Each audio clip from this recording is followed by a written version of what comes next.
अभी हम थोड़ा सा वेट कर लेते हैं, बाकी स्टूडेंट्स आ जाएं फिर स्टार्ट करते हैं।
जी अस्सलाम वालेकुम everybody, welcome to today's class.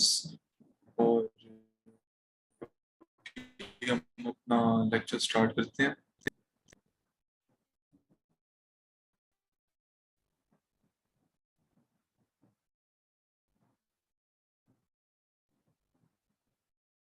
जी आज का हमारा पहला टॉपिक है एम्पिरिसिज्म ऑफ ह्यूम। ठीक है, लास्ट टाइम हमने देखी थी लॉक की एम्पिरिसिज्म और उससे पहले हमने देखी थी स्पिनोजा की रैशनलिज्म। तो आज हम देखेंगे ह्यूम की एम्पिरिसिज्म। ठीक है, और उसके बाद आगे।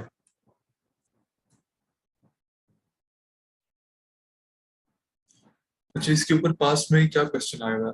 पास्ट में इसके ऊपर ये क्वेश्चन आया हुआ है कि discuss the scepticism of Hume in depth, how has it affected his ideas regarding cause and self. ठीक है, तो इसके ऊपर आज हम बात करेंगे कि पहले उसकी स्केप्टिसिज्म है क्या, उसको हम देखेंगे इन डेप्थ। फिर हम देखेंगे कि उसकी स्केप्टिसिज्म ने किस तरह इफेक्ट किया उसके ideas of number one number two, उसके सेल्फ के आइडियाज को कैसे इफेक्ट किया उसकी स्केप्टिसिज्म ने। तो ये आज हम कवर करेंगे।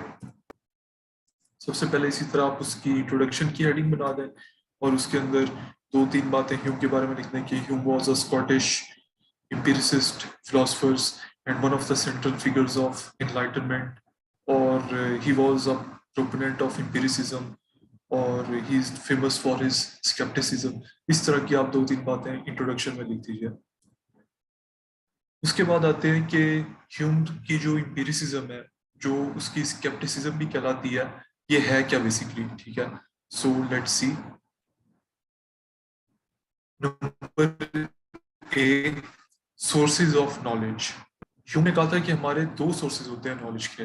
ह्यूम आइडेंटिफाइज, क्योंकि ये देखें ये एम्पिरिसिज्म रैशनलिज्म ये बेसिकली थ्योरीज ऑफ नॉलेज है कि नॉलेज क्या है और क्या उसकी नेचर है नॉलेज की। तो इसने कहा कि दो सोर्सेज हैं नॉलेज के। Hume identifies two different sources of knowledge. He makes a distinction between matters of fact and relations of ideas. दो हो गए, मैटर्स ऑफ फैक्ट और रिलेशंस ऑफ आइडियाज। ये हम देखेंगे ये क्या होते हैं। अब है पहला है मैटर्स ऑफ फैक्ट। ये उसने कहा ये है less reliable. Matters of fact are basically the facts about the world, facts about trees, facts about the existence of God, etc. For example, कि ये ट्री एग्जिस्ट करता है या नहीं करता, हमें देखने से ही पता चल जाएगा कि यस दिस ट्री एग्जिस्ट। तो इस तरह की बातें जो है ना, they are matters of fact. Hume is on the empiricist side of the fence, so he thinks that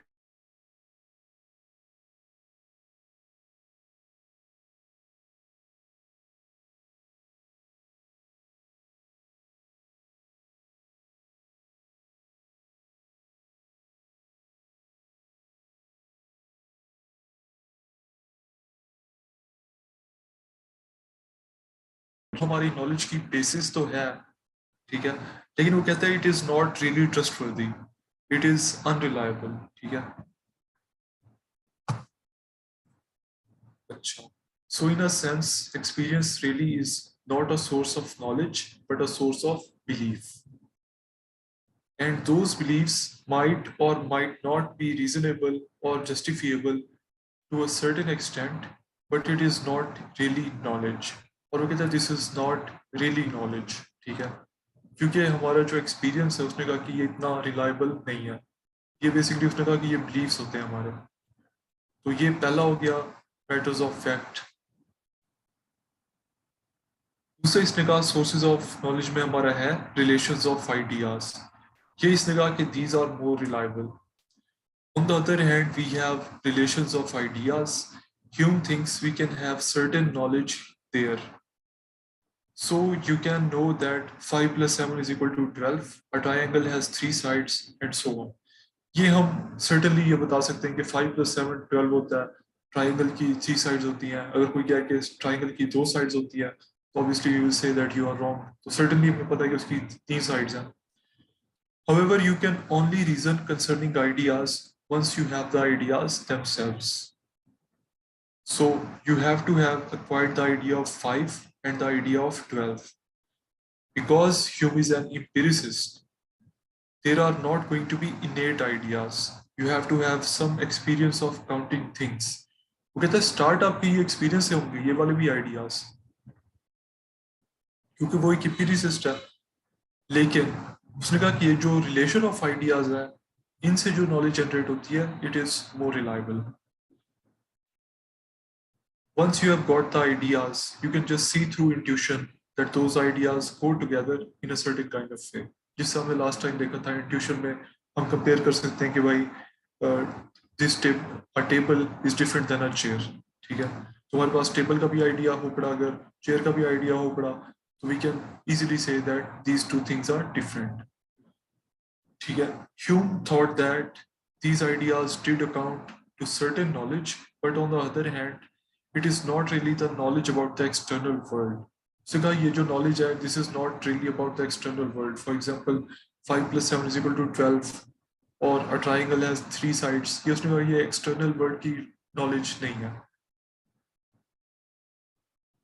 For example, you can know that a triangle has 3 sides even if there were not any triangles in nature, ठीक है। तो ये experience के ऊपर based नहीं है। ये मतलब it is not the knowledge about the external world। So he thinks there is a place where we have certain knowledge। We cannot have certain knowledge of the external world, ठीक है। उसने ये बात की थी कि पहले भी जो हमने देखा मैटर्स ऑफ फैक्ट के ये जो ट्री है डज इट एग्जिस्ट और डज इट नॉट एग्जिस्ट, तो हम कह सकते हैं कि does it exist, it does exist, हम ये कह सकते हैं। लेकिन उसने कहा कि ये रिलायबल नहीं है। ये जो नॉलेज है ना ये रिलायबल नहीं है। ये है एक्सटर्नल वर्ल्ड के बारे में लेकिन ये रिलायबल नहीं है। दूसरी तरफ उसने कहा कि ये जो एक्सटर्नल वर्ल्ड के बारे में नहीं है नॉलेज, जो कि रिलेशंस ऑफ आइडियाज है, जैसे 5 plus 7 is equal to 12 या ट्राइंगल हैज 3 साइड्स, ये उसने कहा ये रिलायबल है, ये हमें सर्टेन नॉलेज देती है ये चीज। लेकिन उसने कहा ये वाली नॉलेज एक्सटर्नल वर्ल्ड के बारे में नहीं है। जैसे कि हमने एग्जांपल में देखा कि ट्राइंगल हैज 3 साइड्स, ये हमारे पास नॉलेज है, लेकिन ये जरूरी नहीं कि ये एक्सटर्नल वर्ल्ड में भी ट्राइंगल्स एग्जिस्ट करें, ठीक है। तो ये इसकी 2 डिफरेंट सोर्सेज ऑफ नॉलेज हो गए। उसके बाद ह्यूम्स इंडक्शन।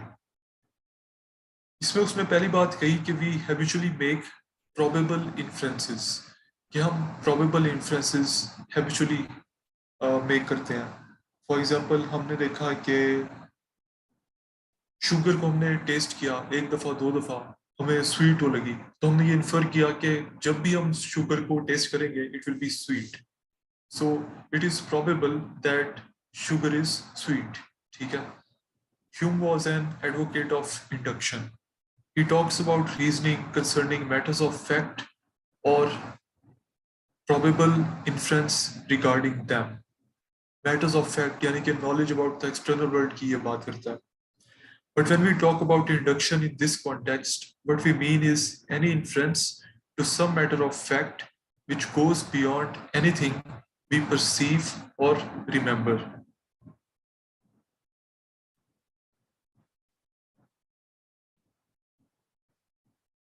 इसकी एग्जांपल आगे देखते हैं। For example suppose I drop a pen, I let go of my pen in mid air, I expected to fall. क्योंकि हमने पास्ट में भी कई दफा देखा है कि अगर हम पेन को ड्रॉप करें तो ये फॉल कर जाता है, मिड एयर अगर हम उसको ड्रॉप करें तो it will fall. Suppose I put a match to a piece of paper, I expect the paper to catch fire. हमने ये भी एवेंचुअली देखा है, तो हमने ये इन्फर किया, एक प्रोबेबल इन्फ्रेंस किया कि it is likely, it is probable कि जब हम एक पीस ऑफ पेपर को हम माचिस की तीली लगाएंगे तो वो जलेगा। ठीक है। So I am making a prediction about something which I have not yet perceived. देखिए हमने अभी ऑलरेडी उसको परसीव नहीं किया, लेकिन हम उसके बारे में प्रेडिक्शन ये कर रहे हैं कि अगर मैं अपने पेन को मिड एयर ड्रॉप करूंगा तो इट विल फॉल। तो तो ये देखें, ये जो इसका नंबर 3 पॉइंट है, ये अब सेंस बनाता है कि but when we talk about induction in this context, what we mean is any influence to some matter of fact which goes beyond anything we perceive or remember। क्योंकि हम future के बारे में प्रिडिक्ट कर रहे हैं। ठीक है। हमने हमने ऑलरेडी उसको परसीव नहीं किया। ठीक है। हम जब वो हुआ ही नहीं है अभी, तो how can we remember it as well. ठीक है। तो हम उसके बारे में एक प्रिडिक्शन कर रहे हैं, ये बात है। सो ये जो इसकी हेडिंग है, we habitually make probable inferences. In order to make future predictions, past experience is necessary। Future की प्रेडिक्शंस करने के लिए पास्ट एक्सपीरियंस लाजमी है। Hume argues that when we make any inference like that, we are taking something for granted for which we can give no reason whatsoever। For example, हमने pen की बात की कि पेन को अगर हम मिड एयर ड्रॉप करें तो we expected to fall, लेकिन हम उसकी कोई रीजन नहीं दे सकते कि हम क्यों ये बिलीव करते हैं कि we expected to fall। ठीक है। हम बस हैबिचुअली, जैसे उसने पहले बात की थी, we habitually make probable inferences। Hume gives the argument that in order to know what is going to happen, you got to have experience of that phenomenon। For example, हमें पहले से ये experience होगा कि हमने पास्ट में भी जब पेन मिड एयर ड्रॉप किया तो it fell। ठीक है। How can experience make a difference? It can only make a difference if what we have experienced gives a guide to what we have not experienced। ये तभी experience हमें help करेगा कि अगर हमारा एक्सपीरियंस ऐसा हो कि जो हम फ्यूचर में एक्सपीरियंस करेंगे वो उसको हेल्प करे, तभी वो फायदेमंद है, वरना वो फायदेमंद नहीं है। फॉर एग्जांपल देखिए, अगर आप कोई बुक्स पढ़ें, अब फॉर एग्जांपल आपका पुलिस सर्विस में इंशाल्लाह हो जाता है, या अगर आपकी पैस प्रेफरेंस है तो पैस में हो जाता है। ठीक है। तो अगर आप अब आपका हो गया पैस में, आपकी एलोकेशन हो गई है, लेकिन अगर आप अब बुक्स पढ़ेंगे किसी के बारे में, फॉर एग्जांपल किसी कैपिटलिस्ट के बारे में, फॉर एग्जांपल सैयद बाबर अली लम्स का जो ओनर है उसके बारे में, तो उसका जो एक्सपीरियंस है वो आपको इतना हेल्प नहीं करेगा फ्यूचर में। लेकिन अगर आप किसी फॉर्मर पाकिस्तान एडमिनिस्ट्रेटिव सर्विस के बंदे की बायोग्राफी पढ़ेंगे तो वो एक्सपीरियंस आपको बहुत ज्यादा हेल्प करेगा, क्योंकि एक्सपीरियंस का, जैसे इसने कहा, तभी फायदा है कि जब वो आपके फ्यूचर एक्सपीरियंस को गाइड कर सके। ठीक है। तो जितना ज्यादा कोई एक्सपीरियंस, बेशक वाइकेरियस एक्सपीरियंस हो, आप किताबों के जरिए पढ़ें, या डायरेक्ट एक्सपीरियंस जो आपको फ्यूचर में हेल्प कर सके, only that experience is useful. We take for granted that the unobserved will resemble the observed. जैसे हमने देखा कि इंडक्शन में, हमने इंडक्टिव मेथड में देखा था कि हमने, क्योंकि पास्ट में देखा कि हमने कुछ लोगों को देखा मेहनत करते हुए और वो लोग CSS पास कर गए थे, लिहाजा हम इस नतीजे के ऊपर पहुंचे कि फ्यूचर में भी जो मेहनत करेगा he is likely to clear CSS। तो we take for granted that the unobserved will resemble the observed. ठीक है, कि जो फ्यूचर में अनऑब्जर्व्ड है कि फ्यूचर में कौन लोग CSS क्लियर करेंगे, हम ये टेक फॉर ग्रांटेड कर लेते हैं कि फ्यूचर में भी वही लोग क्लियर करेंगे जो मेहनत करेंगे। And that means taking for granted that the unobserved will resemble the observed. Hume then dismisses various ways in which one can try to establish that and concludes that it is just something we have to take for granted. वो कहता है इसकी हम कोई reason नहीं दे सकते कि क्यों why the unobserved will resemble the observed. वो कहता है we take it for granted कि ये ऐसे ही होता है बस, ठीक है। उसके बाद आ गई बात ह्यूम्स नोशन ऑफ कॉजेशन। लेकिन क्वेश्चन ये था कि scepticism of human depth, scepticism इसकी हमने डिस्कस कर ली। अब how has it affected his ideas regarding cause and self, how has it affected his ideas regarding cause. अब हम कॉज की बात करेंगे कि कॉज को ये कैसे इसकी स्केप्टिसिज्म ने इफेक्ट किया। Hume's notion of causation. सबसे पहले nature of causation. If you are doing induction, we are trying to figure out what are the effects of the things that we have observed and the causes of things we have observed. तो हम cause effect relationship देख रहे होते हैं, ठीक है, कि for example मैं अगर पेन को मिड एयर में उसे ड्रॉप कर दूं तो what will be the effect, the effect will be that it will fall to the ground, ठीक है। क्या कॉज, अगर हम उल्टा चले तो पेन के नीचे गिर गया, अगर हम इसका कॉज देखें, कॉज क्या है, क्योंकि हमने इसे मिड एयर ड्रॉप किया था, ठीक है। तो कॉज एंड इफेक्ट रिलेशनशिप की बात होती है इसमें। For example if a person sees that a billiard ball which is moving toward another billiard ball knocks the other billiard ball, so when the next billiard ball comes he will have an idea that same thing is going to happen again. For example हमने अगर देखा कि एक billiard ball stationery पड़ी हुई है और दूसरी बिलियर्ड बॉल ने आके उसको आके नॉक किया, ठीक है, ठीक है, तो हम ये एक्सपेक्ट करेंगे कि फ्यूचर में भी जब ऐसे होगा कि अगली बिलियर्ड बॉल जब आके नॉक आके उसको हिट करेगी तो भी सेम ही इफेक्ट होगा कि फॉर एग्जाम्पल वो जो स्टेशनरी बिलियर्ड बॉल है वो भी मूव करना शुरू हो जाएगी हिट होने की वजह से। So when the next billiard ball comes, he will have an idea that same thing is going to happen again. And if it happens repeatedly, he will think, well, that is the way things go. वो कहेगा कि बस ये ऐसे ही होता है, कोई reason नहीं है उसके पास। And he will come to believe that the first billiard ball is the cause of the movement of the second billiard ball. और वो ये कहेगा कि जो second billiard ball की movement है, इसका cause first billiard ball है।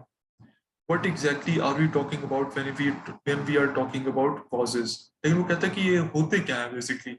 हम ये जो कहते हैं कि फर्स्ट बिलियर्ड बॉल ने सेकंड बिलियर्ड बॉल को हिट करके उसकी मूवमेंट कॉज की है, तो ये जो कॉज हुआ है ये क्या होता है, इसकी नेचर क्या होती है। कंपोनेंट्स ऑफ कॉजेशन, इसके कंपोनेंट्स क्या होते हैं। Hume says that there are 3 components to the idea of a cause. 3 इसके कंपोनेंट्स होते हैं, ठीक है। The first is that the cause has to come into close relation with the effect, मतलब स्पेशल कॉन्टिन्यूटी होनी चाहिए। फॉर एग्जाम्पल अगर मैं एक माचिस की तीली अप्लाई करूंगा एक पेपर के ऊपर तो ऑब्वियसली उनको स्पेस में भी क्लोज आना पड़ेगा। पेपर अगर जलने के लिए जरूरी है कि वो बिल्कुल क्लोज कांटेक्ट में आए स्पेशली, ठीक है। इसी तरह दूसरी बिलियर्ड बॉल की मूवमेंट के लिए भी जरूरी है कि पहली बिलियर्ड बॉल आके उसको हिट करे, स्पेशली वो क्लोज आए, ठीक है। Has to bank into the effect, जैसे हमने माचिस की तीली उसको पेपर को हिट किया, उसने बिलियर्ड बॉल दूसरी बिलियर्ड बॉल को पहली बिलियर्ड बॉल ने हिट किया। There has to be spatial continuity, वही बात कि स्पेस में वो इकट्ठे होने चाहिए तभी कॉज एंड इफेक्ट रिलेशनशिप हो सकता है, वरना नहीं हो सकता। The second is that cause has to take place before the effect. जैसे हमने पेन ड्रॉप करने की एग्जांपल देखी, तो अब इफेक्ट ये है कि पेन गिर गया, और कॉज उसका ये है कि हमने पेन को मिड एयर ड्रॉप किया, ठीक है। तो अब ऑब्वियसली हम जो ड्रॉप करना है, जो कि कॉज है, वो पहले होगा, हम उसे पहले ड्रॉप करेंगे और बाद में वो गिरेगा। तो ये यही बात कर रहा है कि second is that the cause has to take place before the effect, ठीक है। पहले हम उसको ड्रॉप करेंगे, फिर वो नीचे जाके ग्राउंड के ऊपर गिर जाएगा। तो जैसे स्पेशली क्लोज कांटेक्ट में उन्हें आना चाहिए, और टाइम का उनका ये रिलेशनशिप है कि कॉज पहले आएगा, इफेक्ट बाद में आएगा, ये बिल्कुल ऑब्वियस बात है। Third, there is something in the cause that makes the effect necessary. अब वो कहता है कुछ ऐसी चीज होती है कॉज में जिसकी वजह से जो इफेक्ट है वो जरूरी हो जाता है। This is the necessary connection that distinguishes between coincidences and causal relationships। कहता है जो इत्तेफाक इत्तेफाकी वाकयात होते हैं और जो कॉजल रिलेशनशिप्स होती है, उनमें ये फर्क होता है। एक नेसेसरी रिलेशनशिप होता है बिटवीन कॉज एंड इफेक्ट।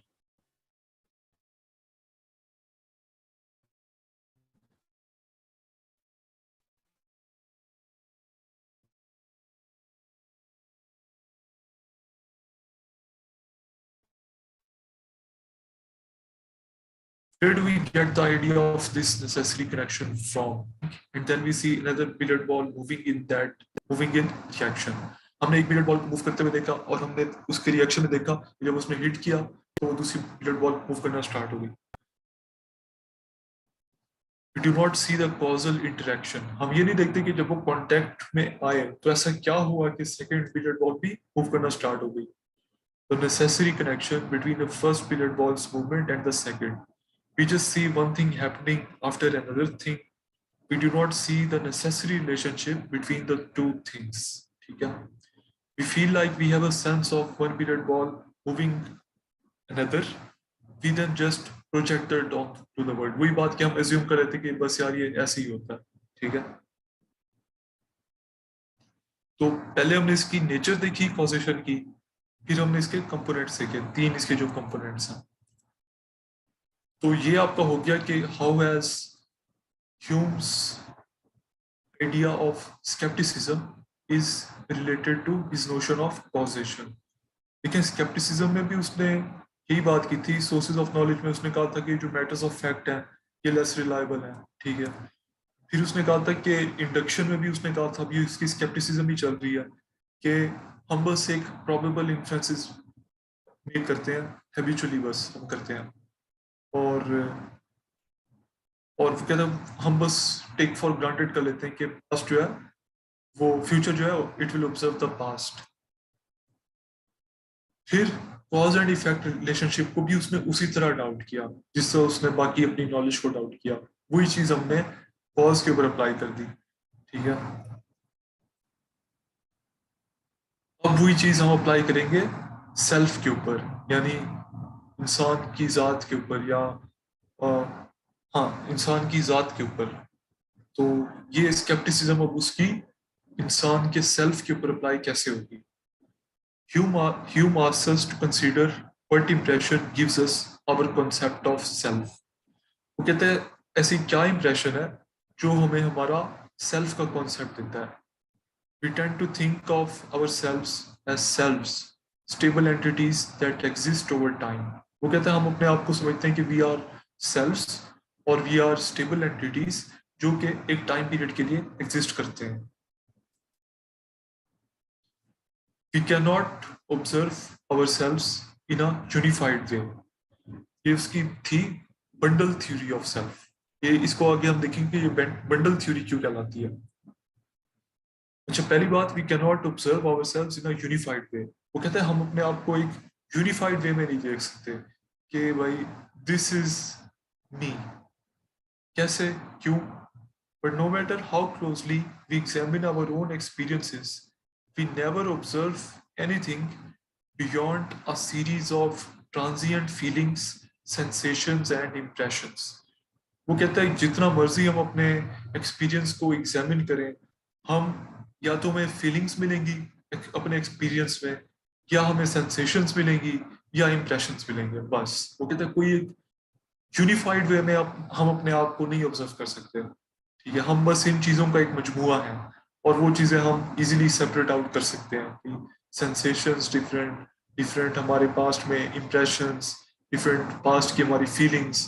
सो वो कहता है हम बस इन चीज़ों का एक मजमूआ है, सेल्फ जो है, ठीक है। There is no impression of the self that ties our particular impressions together. वो कहता है कोई ऐसी इम्प्रेशन नहीं है सेल्फ की जो ये सारे हमारे पर्टिकुलर ऑब्जर्वेशंस, एक्सपीरियंसेस और सेंसेशंस, फीलिंग्स पास्ट वाली, जो ये टाई अप करे। वो कहता है कोई ऐसी चीज नहीं है। वो कहता है तो क्या ऐसी चीज है जो इनको टाई अप ऐसे करती है? In other words, we can never be directly aware of our selves, only of what we are experiencing at any given moment. For example कहता है इस मोमेंट में शायद हंग्री फील कर रहा हूँ, ठीक है, तो वट वी आर एक्सपीरियंसिंग, कहते हैं हम बस वही ऑब्जर्व कर सकते हैं, हम अपने आप को एक यूनिफाइड वे में नहीं देख सकते। दूसरी बात, no evidence of a core that connects the impressions. वही बात कि वो कहता है कोई ऐसी चीज नहीं है जो इन सारी फीलिंग्स, सेंसेशंस, इंप्रेशंस को कनेक्ट करे, उसका कोई एविडेंस नहीं है। Although the relations between our ideas, feelings, and so on may be traced through time by memory, there is no real evidence of any core that connects them. कोई evidence नहीं है। Through time हम याद कर सकते हैं, अच्छा साल पहले वो वाला इंसिडेंट हुआ था तो आई फेल्ट रियली गुड, ठीक है, या आई फेल्ट रियली बैड, इस तरह का। लेकिन कोई ऐसी चीज नहीं है, उसका एविडेंस किसी ऐसी चीज का नहीं है which connects all of them. Self as a bundle of links in a chain. Hume suggests that the self is just a bundle of impressions like links in a chain. एक chain में जैसे different links होती हैं, उसी तरह उसने कहा ये सेल्फ है, ठीक है। To look for a unifying self beyond those perceptions is like looking for a chain apart from the links that constitute it. कहते हैं किसी हम और चीज को अगर देखें उन परसेप्शन, सेंसेशंस, इंप्रेशंस, फीलिंग्स के अलावा, तो कहते हैं it is like looking for a chain apart from the links that constituted. जिस तरह एक चेन होती है उसमें डिफरेंट लिंक्स होती हैं, अगर हम चेन को इस तरह इमेजिन करें विदाउट दोज लिंक्स, तो चेन वो रहेगी नहीं। लिंक्स के बगैर चेन है ही नहीं।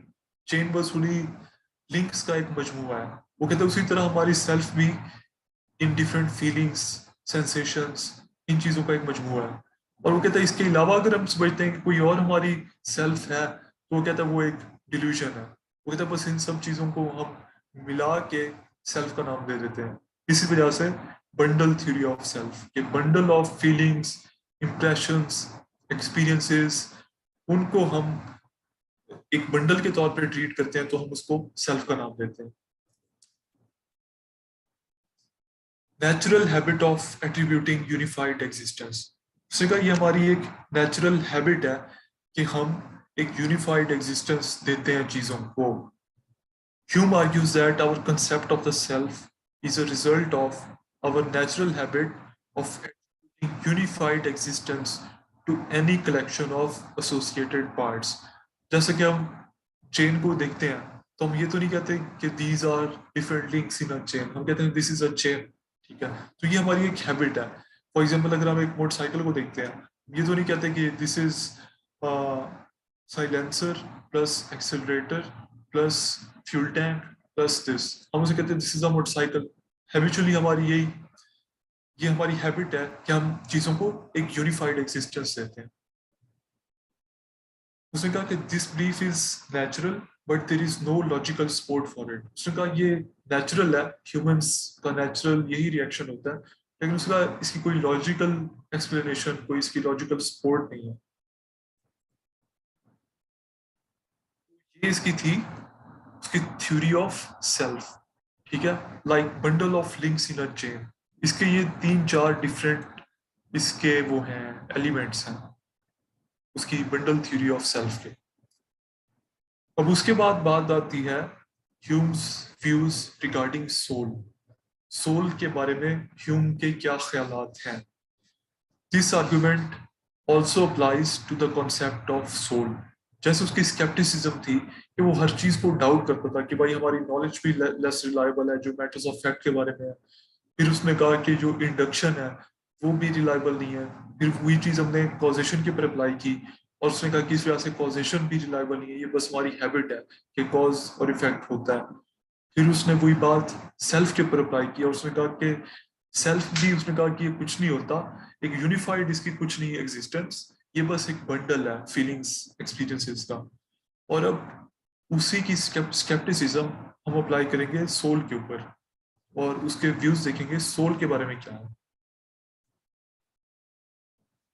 Against uncritical acceptance of the existence of soul, Hume soul की अनक्रिटिकल एक्सेप्टेंस के अगेंस्ट था।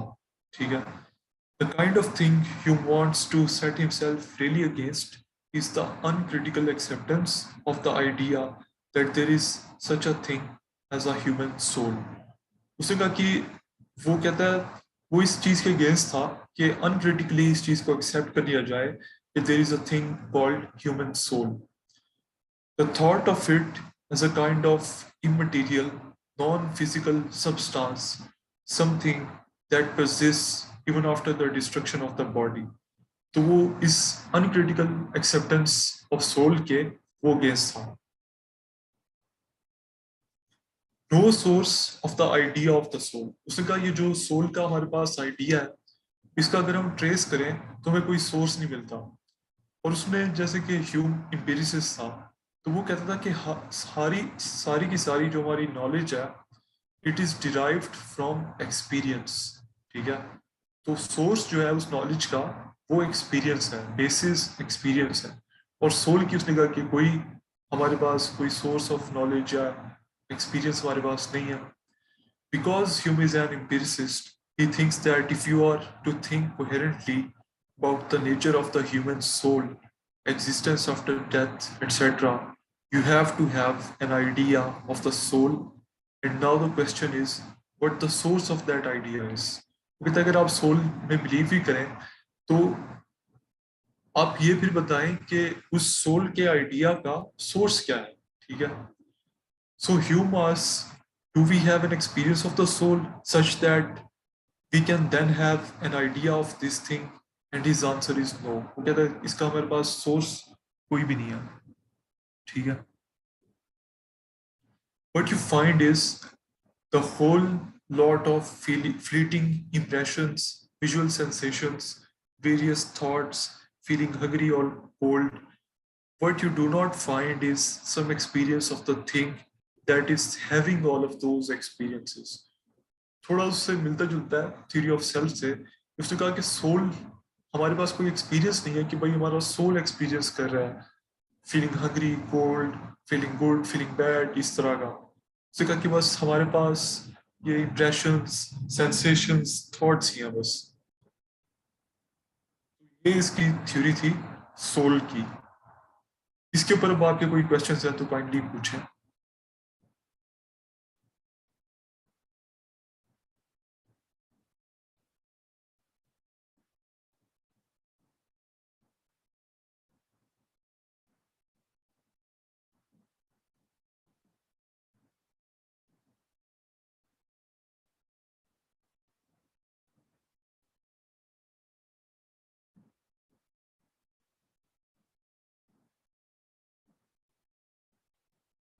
अगर आपके कोई क्वेश्चंस हैं तो हैंड रेज करते जाएं बारी बारी और हम वो एड्रेस कर लेते हैं।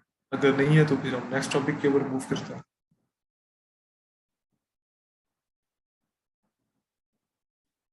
चलें ठीक है, let's move on to the.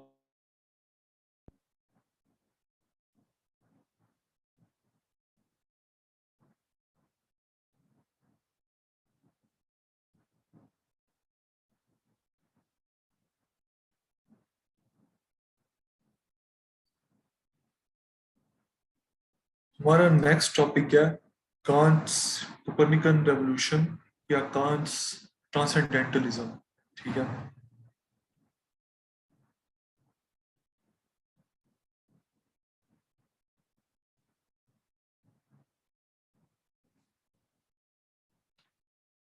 अब ये देखें, अभी हम सिलेबस में कहाँ कहाँ पे हैं।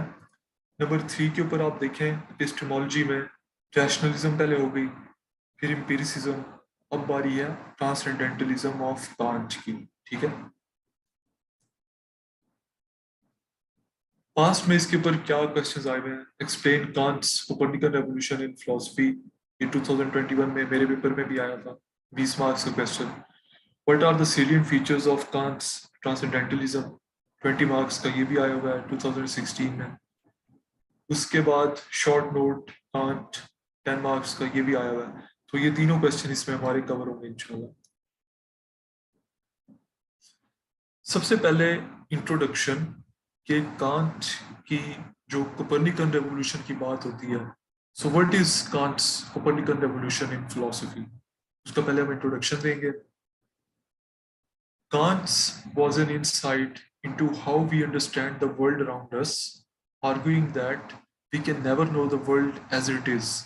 जिस तरह वर्ल्ड है हम उसको उस तरह ऑब्जर्व नहीं कर सकते, but only through the structures of our minds which shape that understanding. वो कहता है बल्कि जब हम पैदा होते हैं ऑलरेडी हमारे माइंड में कुछ स्ट्रक्चर्स मौजूद होते हैं, जैसे कि स्पेस, टाइम, कॉजेलिटी।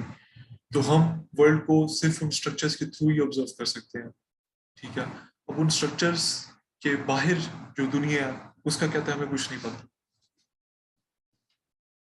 ठीक है, जैसे आप देखें कि बच्चा भी पैदा होता है तो उसे पता होता है स्पेस का, उसे पता होता है कि टाइम गुजर रहा है। ठीक है, उसे आइडिया होता है इस चीज़ का। फिर उसे कॉज एंड इफेक्ट का भी पता होता है, उसे पता होता है मैं अपना टॉय अगर पुश करूंगा तो ये आगे, ये उसके टॉय कार ये आगे मूव कर जाएगी। कॉज एंड इफेक्ट का भी उसे आइडिया होता है। तो वो कहते हैं इस तरह के जो स्ट्रक्चर्स है ना हमारे माइंड्स में ऑलरेडी प्रेजेंट होते हैं जब हम पैदा होते हैं। और वो कहते हैं हम दुनिया को इन्हीं स्ट्रक्चर्स के थ्रू ही देखते हैं, स्पेस, टाइम और कॉजेलिटी के स्ट्रक्चर्स के थ्रू। और वो कहते हैं कि इन स्ट्रक्चर्स के बाहर जो दुनिया है वो हमें नहीं पता। ठीक है, so this is basically his Copernican revolution in philosophy. We can only comprehend within the structures of space, time, and causality the idea that the world depends on us, even though we do not create it, has been one of Kant's greatest contributions to philosophy. World किस तरह हमारे ऊपर depend करती है, क्योंकि हम उन्हीं structures के थ्रू ही देख सकते हैं। ठीक है, तो वर्ल्ड जो हमें नजर आती है it depends on the structures in our mind. ठीक है, तो हम उसको क्रिएट नहीं करते वर्ल्ड को, लेकिन it depends on us. Already जो हमारे स्ट्रक्चर्स हैं स्पेस, टाइम, कॉजेलिटी के, उन्हीं के थ्रू ही हम उसको परसीव कर सकते हैं। अगर कोई डिफरेंट स्ट्रक्चर्स होते हैं स्पेस, टाइम, कॉजेलिटी के ना होते तो कांट कहता है कि हम एक और कोई हमारे सामने दुनिया होती। This is known as Kant's Copernican revolution in philosophy. ठीक है, the idea that world depends on us, ये आगे हम देखेंगे इसके explanation। Premises of Kant's Copernican revolution in philosophy. What was Copernicus's original revolution? Regarding Copernicus's original revolution, normally it seems as if the sun is moving across the sky, and it doesn't seem that we here on the earth are moving. अब Copernicus की original revolution क्या थी जिससे can't की revolution in philosophy को वो दी जाती है, सिमिलैरिटी दी जाती है। ठीक है, वो क्या थी? कांट्स की ओरिजिनल रेवोल्यूशन ये थी कि नॉर्मली अगर हम ऑब्जर्व करें तो हमें ये लगता है कि भाई सन मूव कर रहा है, सन मशरिक से तुलू हुआ और सन मूव करते करते जाके मगरिब में गुरूब हो गया। ठीक है, और ये इस तरह हमें फील नहीं होता कि हम अर्थ के साथ हम मूव कर रहे हैं। नॉर्मली अगर देखें तो ऐसे ही लगता है। That's our ordinary natural judgement. However, Copernicus made a counterintuitive change in perspective and proposed that the sun is at the center of the solar system and that we are moving around it. ये देखिए, अब तो हमें science जब हम पढ़ते हैं 5th-6th class तो सबको ही पता लग जाता है कि sun is the centre of our solar system और हम अर्थ के साथ साथ सन के अराउंड रिवॉल्व कर रहे हैं। ठीक है, तो ये आइडिया कोपर्निकस ने पहली दफा दिया था। ठीक है, तो इसने एक तरह से रेवोल्यूशनाइज कर दिया साइंस को। ठीक है, जब उसने ये बात सामने वो लाया। तो उसी तरह कांट ने फिलॉसफी में भी एक कोपर्निकन रेवोल्यूशन लाया। Before Kant, debate going on between the rationalists and the empiricists. Can't say पहले एक डिबेट चल रही थी, जैसे कि हमने पहले देखा रैशनलिस्ट जैसे स्पिनोजा हो गया, डेकार्ट, इनमें, और एम्पिरिसिस्ट लाइक लॉक, ह्यूम, बर्कले, इन दो डिफरेंट ग्रुप्स के दरमियान एक डिबेट चल रही थी। How much can we use our rational faculties, pure reason to discover truths about the world? कि हम सिंपली एक आर्म चेयर के ऊपर बैठे हुए, अपने रूम में चेयर के ऊपर बैठे हुए, how much can we discover about the world सिर्फ अपने माइंड यूज करते हुए? Rationalists think that you can use pure reason to discover really substantial truths about the nature of the world. वो कहता है सिर्फ प्योर रीजन को आप यूज करते हुए आप बहुत अहम नॉलेज गेन कर सकते हैं दुनिया के बारे में। फॉर एग्जाम्पल डेकार्ट ने कहा था कि he tried to prove the existence of God using pure reason. ठीक है। On the other hand, empiricists thought you need experience to discover substantial truths about the world. For example, Locke thought that mind is a blank slate. दूसरी तरफ empiricists हैं जो कहते हैं कि ये आप प्योर रीजन की बेसिस के ऊपर आप कुछ भी नहीं डिस्कवर कर सकते। आपको हर चीज के लिए पहले एक्सपीरियंस चाहिए होता है। जैसा कि देखें, लॉक ने भी कहा था कि आपका माइंड ब्लैंक स्लेट, टेबुला राजा, ठीक है, वाइट पेपर होता है, पहले नो इनेट आइडियाज होते हैं। तो ये इन दोनों के दरमियान डिबेट थी। एक तरफ रैशनलिस्ट कहते थे कि आप सिर्फ बैठे बैठे अपने माइंड के आइडियाज से ही बहुत कुछ दुनिया के बारे में फिगर आउट कर सकते हैं। दूसरी तरफ एम्पिरिसिस्ट थे जो कहते हैं आप कुछ भी नहीं फिगर कर सकते, जीरो आप फिगर कर सकते हैं दुनिया के बारे में, सब कुछ आपका एक्सपीरियंस के ऊपर डिपेंड करता है। ठीक है। Kant wants to thread the needle between these two views and combine what's best in both of them. तो कांट इन दोनों व्यूज के दरमियान रिकंसिलिएशन कराना चाहता है और जो उन दोनों में बेस्ट है वो उसको कंबाइन करना चाहता है। अब Kant's distinction between analytic knowledge and synthetic knowledge. Can't ने पहली डिस्टिंक्शन की एनालिटिक नॉलेज में और सिंथेटिक नॉलेज में। उसने कहा एक होते हैं एनालिटिक ट्रूथ्स और दूसरे होते हैं सिंथेटिक ट्रूथ्स। अब देखेंगे अब क्या फर्क होता है इनमें। Analytic truths, one way to get a grip on that distinction is to think about it as a distinction between definitional truths, truth which in some sense just depend on their definition, and truths which go beyond definitions, और ऐसे truths which go beyond definitions। ठीक है, ये example से वाजे होगा। For example let's take the difference between all scarlet, scarlet कहते हैं ब्राइट रेड को, तो इस तरह से मैंने ब्रैकेट में ब्राइट रेड लिख दिया। All scarlet things are red. ठीक है, अब ये देखें and all the flowers in my garden are red. इन दोनों सेंटेंसेस के दरमियान हम डिफरेंस देखते हैं।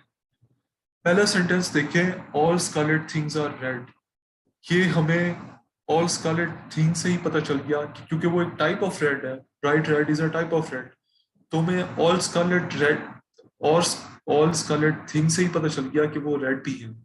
आगे ये जो बात है ना आर रेड, ये एडिशनल है, उसकी डेफिनेशन से भी पता चल गया, स्कारलेट थिंग्स की डेफिनेशन से, कि दे आर रेड। तो ये होते हैं डेफिनेशनल ट्रूथ्स। दूसरी तरफ अगला जो है कि all the flowers in my garden are red, ये अब देखें डेफिनेशन में नहीं है कि all the flowers in my garden, पहले अगर हम पार्ट देखें सेंटेंस का तो यहां से भी नहीं पता चला कि वो रेड है। हमें जाना पड़ेगा, ऑब्जर्व करना पड़ेगा, वन बाय वन हम हर फ्लावर को ऑब्जर्व करेंगे अपने गार्डन में और फिर हम ये कंक्लूड करेंगे कि yes all the flowers in my garden are red. तो these are not definitional truths. जो पहला था all scarlet things are red, they are definitional truths.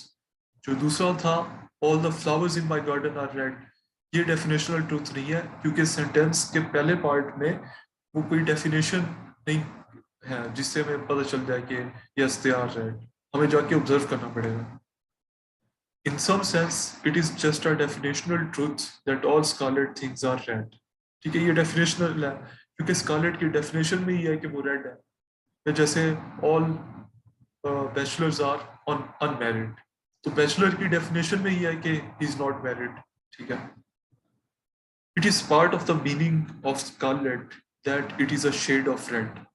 सही है, ये उसका मीनिंग में ही है कि it is a shade of red, but it's not a definitional truth that all the flowers in my garden are red. ये definitional truth नहीं है। It's not built into the meaning of the flowers in my garden that they are all red. अब ये इस चीज में नहीं है कि all the flowers in my garden, इस बात से मैं ये नहीं पता चल रहा है कि they are red। ठीक है, all the scarlet things, इससे मैं पता चल रहा है कि they are red। तो ये फर्क है डेफिनेशनल ट्रूथ्स और जो डेफिनेशनल ट्रूथ्स नहीं है। So Kant thinks it is really important that we distinguish these kinds of claims. We have got to group together the claims which are just definitional, the ones where it's just the meaning of the words which explain why they are true, and separate them from the ones where that's not the case. वो कहता है हमें इन दोनों में separate करना चाहिए कि कुछ ऐसे ट्रूथ्स हैं जिनसे हमें सिर्फ उनके मीनिंग से ही हमें पता चल जाता है कि दे आर ट्रू, जैसे all scarlet things are red, ये हमें पता चल गया कि ऐसी बात बिल्कुल सही है क्योंकि स्कारलेट थिंग्स की डेफिनेशन में ही है कि दे आर रेड। लेकिन all the flowers in my garden are red, ये हमें बैठे बैठे रूम में आर्म चेयर के ऊपर बैठे बैठे ये हमें नहीं पता चलेगा, ये हमें जाके ऑब्जर्व करना पड़ेगा। तो वो कहता है, कांट कहता है कि ये डिस्टिंक्शन ड्रॉ करना लाजमी है।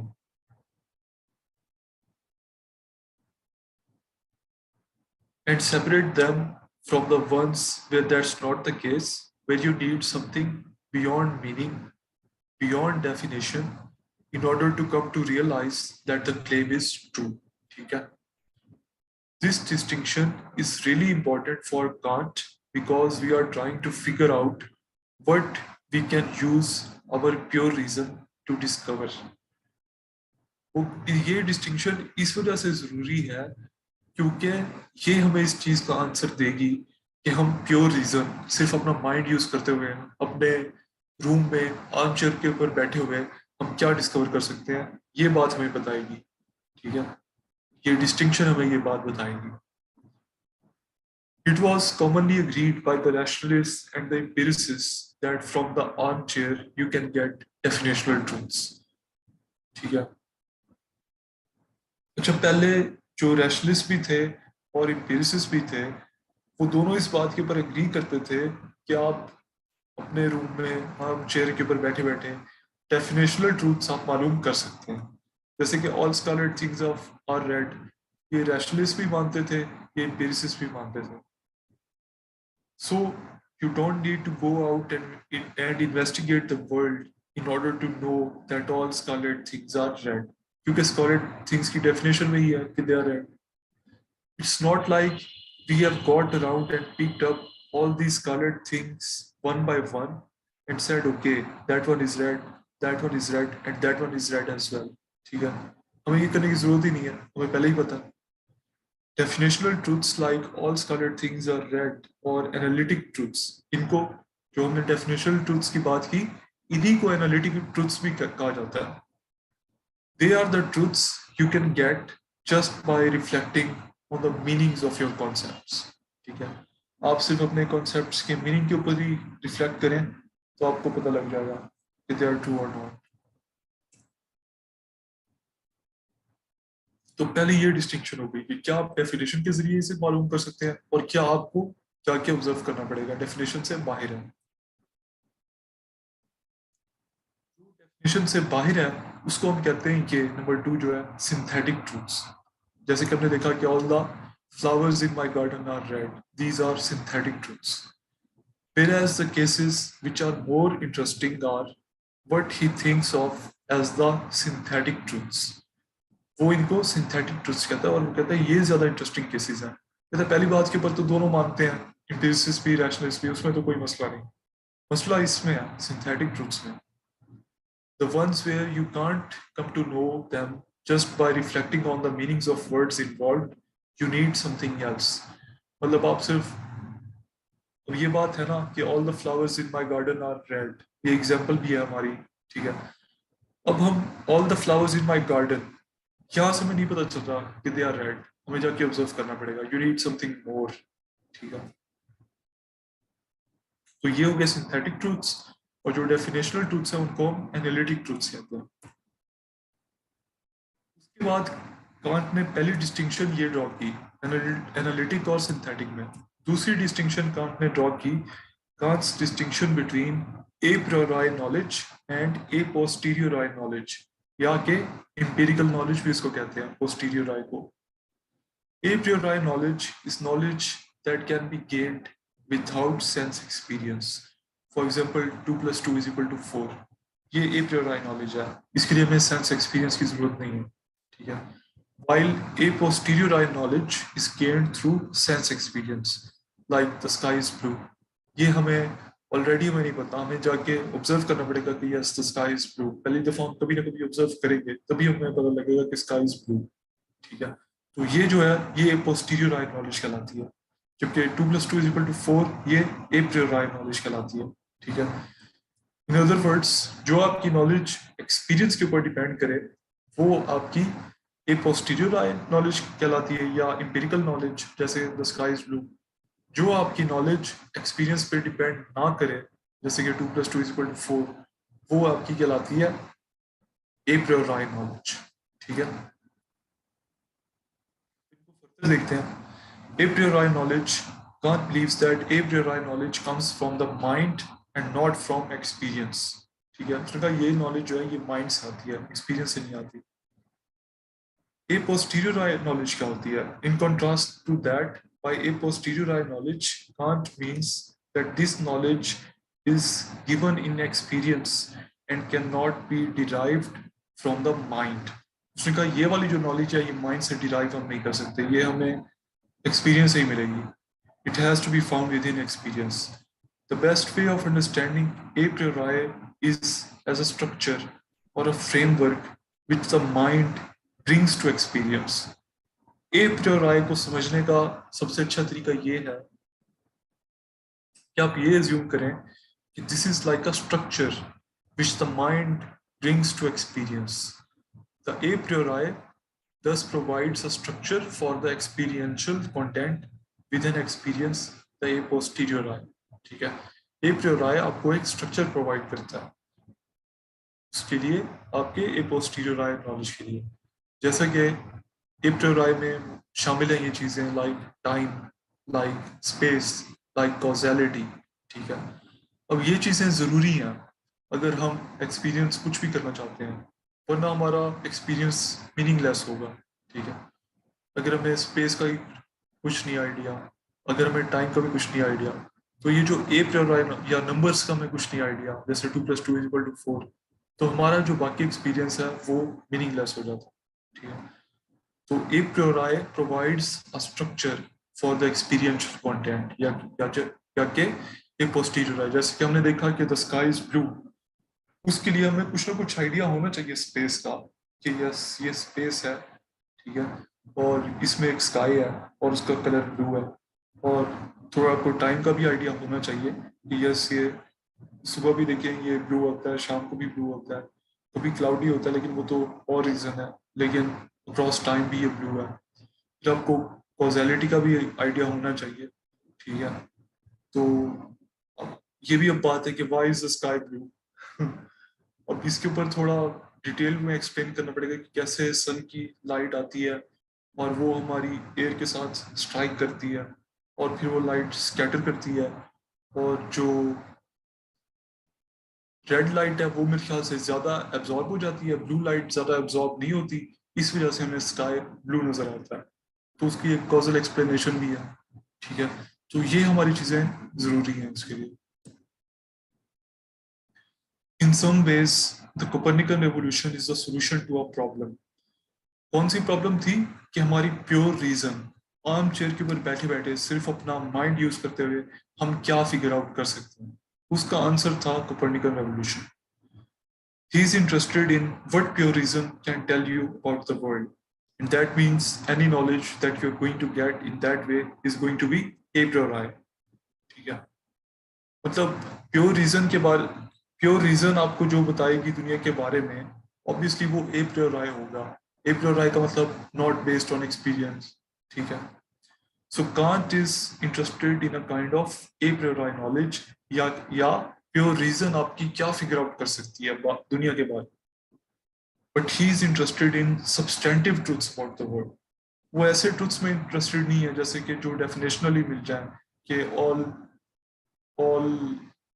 scarlet things are red. ये तो ठीक है, आपको a priori ही पता लग गया, माइंड से आपको बैठे बैठे ही आपको पता लग गया, ठीक है.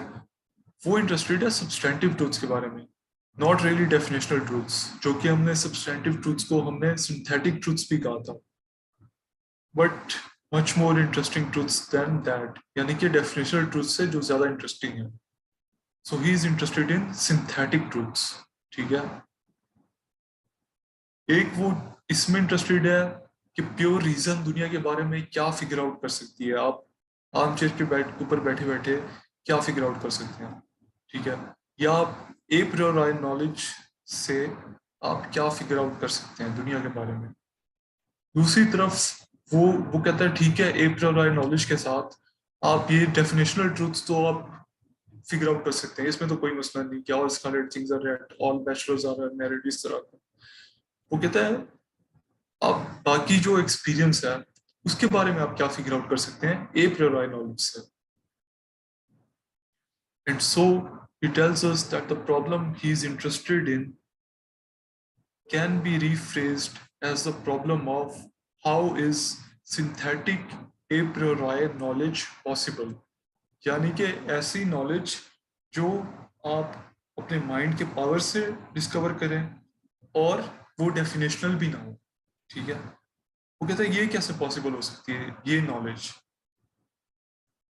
कहता है एग्जिस्ट तो करती है, लेकिन बस उसने एक्सप्लेन करने की कोशिश की कि ये कैसे पॉसिबल होती है. फॉर एग्जांपल ऑब्वियसली हम ऑब्जर्व करते हैं, स्काई वगैरह सब कुछ ऑब्जर्व करते हैं.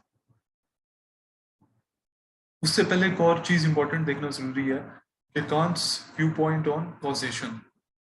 सो the example of every event has a cause. Kant thinks as both synthetic and a priori. Can't ने कहा कि अब वो देखिए इंटरेस्टेड था कि how is synthetic A प्रायोरी knowledge possible. तो उसकी एक एग्जांपल है सिंथेटिक ए प्रायोरी नॉलेज की कि every event has a cause, कि हर जो इवेंट होता है उसके पीछे कोई ना कोई कॉज होता है. He thinks it is synthetic because it is not a definitional truth. Yes, ये definitional truth नहीं है कि इवेंट की डेफिनेशन में ये बात नहीं है कि इसका कोई कॉज भी होगा. So it is a synthetic truth. It's not a definitional truth that every event has a cause. Also, it's also not the kind of claim that one discovers by going out and investigating the world. और आपको ये भी इस तरह भी नहीं पता चलता कि आप दुनिया में बाहर जाएं और आप ऑब्जर्व करें. So it's got to be a priori. जैसे कि ह्यूम ने कहा था कि वो तो हमें बस हैबिट एक हो गई है इस तरह देखने की कि हमने माचिस की तीली अप्लाई की पेपर के ऊपर और पेपर जलने लग गया. तो कांट ने भी ह्यूम की इस बात से एग्री किया कि यस, एक्सपीरियंस के थ्रू हम ये नहीं कह सकते कि every event has a cause, ठीक है. That's what Hume finds so puzzling about every event has a cause. तो ह्यूम ने कहा कि ये ह्यूम को ये बात समझ नहीं आई, ये कैसे हो सकता है, ठीक है. उसने कहा कि हमारी ये बस हैबिट है कि अगर हम पेन को मिड एयर ड्रॉप करेंगे तो ये फॉल कर जाएगा, ठीक है. और तो उसने कहा कि ये होता क्या है असल में. उसने कहा ये बस हमारा हैबिट है, just of observing this. Can't ने कहा कि नहीं, ये मैं बताऊंगा कि ये किस तरह ये होता है.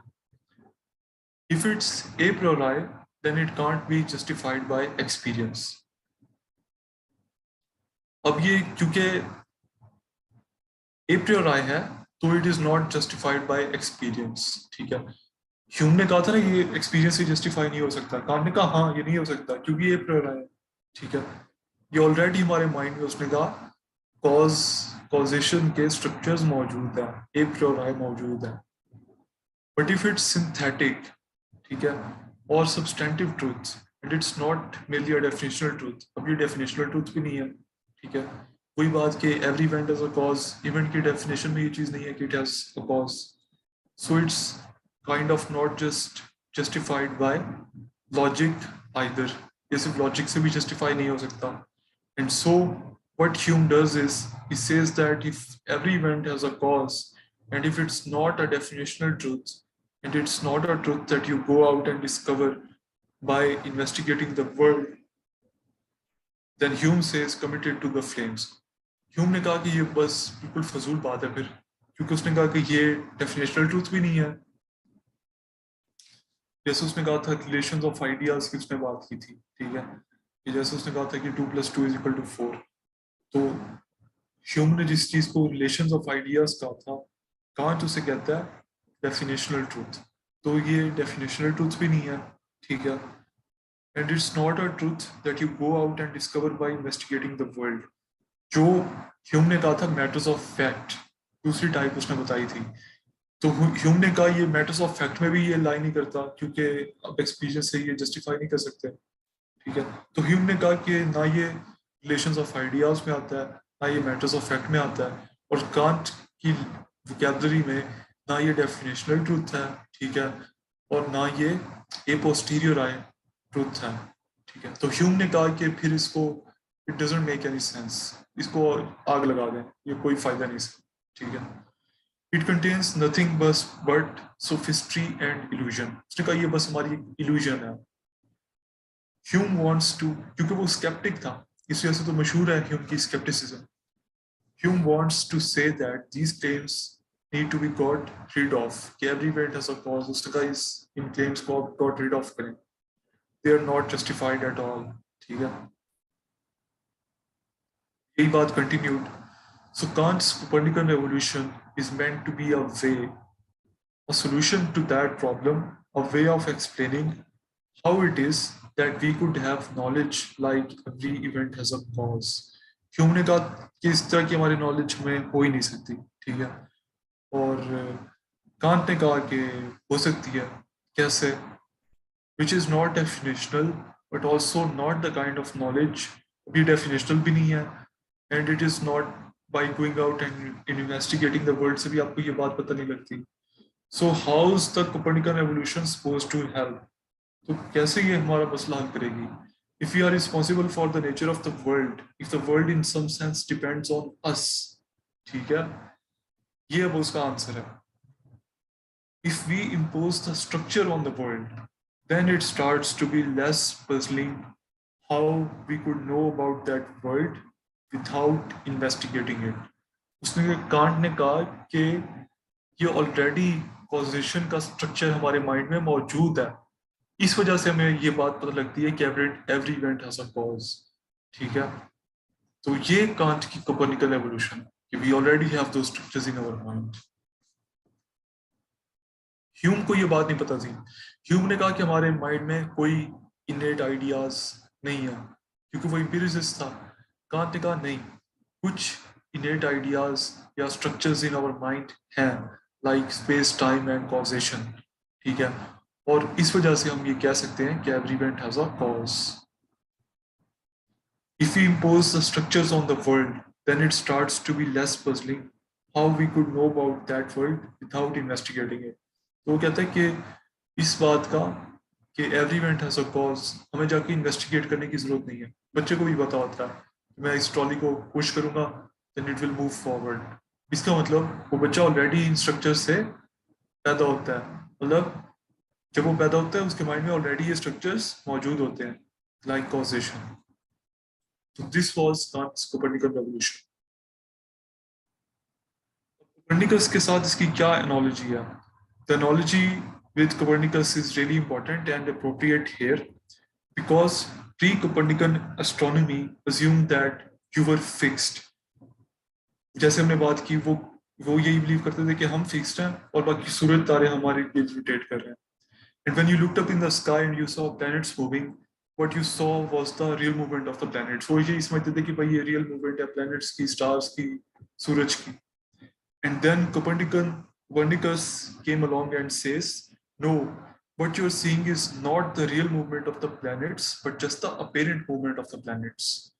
And you have to explain the apparent movement by you actually doing something. You are actually moving as well. ठीक है? हम भी मूव कर रहे हैं, प्लैनेट्स भी मूव कर रहे हैं, हम भी मूव कर रहे हैं. इसी तरह कांट ने कहा कि दुनिया तो ठीक है, एक्सपीरियंस तो एग्जिस्ट करता है, लेकिन हम भी उसके ऊपर स्ट्रक्चर्स इंपोज कर रहे हैं अपने माइंड से, जो है स्पेस टाइम एंड कॉजैलिटी के स्ट्रक्चर्स। तो ये उसकी एनालॉजी है कोपर्निकस के साथ। And in a way, Kant thinks that pre-Kantian metaphysics is like that. Everyone thinks that you are fixed and objects you see are the real objects and you're not contributing anything to them. हर कोई ये believe करता है कि जो आप objects देखते हैं, ठीक है, आप टेबल चेयर एटसेट्रा देखते हैं, वो बिलीव करते हैं कि ये बस रियल ऑब्जेक्ट्स हैं और आप खुद उसमें कुछ कंट्रीब्यूट नहीं कर रहे, जबकि आप कंट्रीब्यूट कर रहे हैं। स्पेस टाइम कॉजैलिटी नंबर्स, इस तरह के और भी 5-6 और हैं स्ट्रक्चर्स जो कांट ने लिस्ट डाउन किए थे, जो ऑलरेडी हमारे माइंड में प्रेजेंट होते हैं। And Kant wants to take this Copernican move and say, actually what you see is partly dependent on you. Why it is dependent on you? वही बात, structures. So the Copernican evolution is a way to recognize that we are imposing something on the world, and that explains how we can know about it a priori. इस वजह से हमें experience के ऊपर rely किए बगैर ही हम ये बता सकते हैं कि every event has a cause, इस तरह की बातें। We impose structures on the world like space, time and causation. उसके बाद ट्रांसेंडेंटलिज्म, यहाँ तक हमने बात कर ली कोपर्निकन रेवोल्यूशन। अब कांट की ट्रांसेंडेंटलिज्म, ये भी क्वेश्चन आ जाता है। तो ये कांट की जो ट्रांसेंडेंटलिज्म है, यहीं से कोपर्निकन रेवोल्यूशन से ही ये डिराइव्ड है। Can't thinks of what happens before him as people like Hume sometimes being tempted into skepticism and thinking that you can't discover these substantial truths about the world, or going too far. Hume ने कहा कि आप सिर्फ अपने mind से substantial truths discover नहीं कर सकते, ठीक है। उसने कहा था experience is the source and basis of knowledge, although उसने even experience को भी mistrust किया, ठीक है। Or going too far like Descartes and using their rational faculties and saying beyond what they should say, like trying to prove the existence of God through reason. मतलब वो एक तरफ Hume था जो कि कहता था कि आप रीजन से बिल्कुल ही कुछ नहीं मालूम कर सकते हैं, ठीक है, बिल्कुल पता ही नहीं आपको रीजन के थ्रू, ठीक है। दूसरी तरफ डेकार्ट था, उसने कहा प्योर रीजन के साथ बैठे बैठे चेयर के ऊपर बैठे हुए आप इवन एग्जिस्टेंस ऑफ गॉड को भी आप उसका भी आप पता लगा सकते हैं, ठीक है। तो ये दो डिफरेंट थे, एम्पिरिसिस्ट और rationalist. So there is a kind of seesaw where people are going back and forth and he is trying to bring that seesaw to an end. Kant's transcendentalism states that ultimate reality is transcendental and it lies beyond our knowledge. ये है can't की transcendentalism कि हम तो दुनिया को देखते हैं through the structures of space time and causation.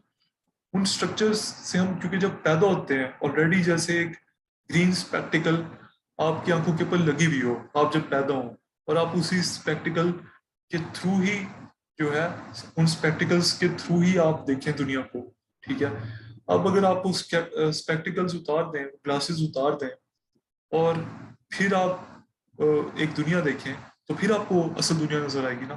वो कहते हैं जब हम पैदा होते हैं तो ऑलरेडी ये जो स्ट्रक्चर्स हैं स्पेस टाइम कॉजेशन के, ये हमारे ऑलरेडी इम्पोज्ड होते हैं, तो हमें वही दुनिया नजर आती है जो हमें ये स्ट्रक्चर्स अलाउ करते हैं। और उनके बाहर जो दुनिया है वो है ट्रांसेंडेंटल, वो हमें उसका नहीं पता, we don't know anything about that, it lies beyond our knowledge and it is transcendental. This is Kant's transcendentalism. Distinction between appearances, phenomena, and things in themselves, noumena. एक उसने कहा वर्ल्ड ऑफ अपीयरेंसेस है, जिसको हम phenomena कहते हैं, जो हमें इन्हीं स्ट्रक्चर्स के थ्रू जो हमें नजर आती है एवरीडे एक्सपीरियंस में, जो हम दुनिया देखते हैं। The idea of appearances follows from this idea of Copernican evolution in that objects have to fit within the structures that our mind introduces into the experience. कोई बात, we can only have knowledge about this world, हमें बस इस दुनिया के बारे में पता है जो ऑलरेडी हमारी जो बॉर्न ग्लासेस हैं उनके थ्रू ही हम देखते हैं। थिंग्स इन themselves, फिर ये दूसरी चीज जो असल में जो दुनिया है वो क्या है, उसको न्यूमेना कहते हैं।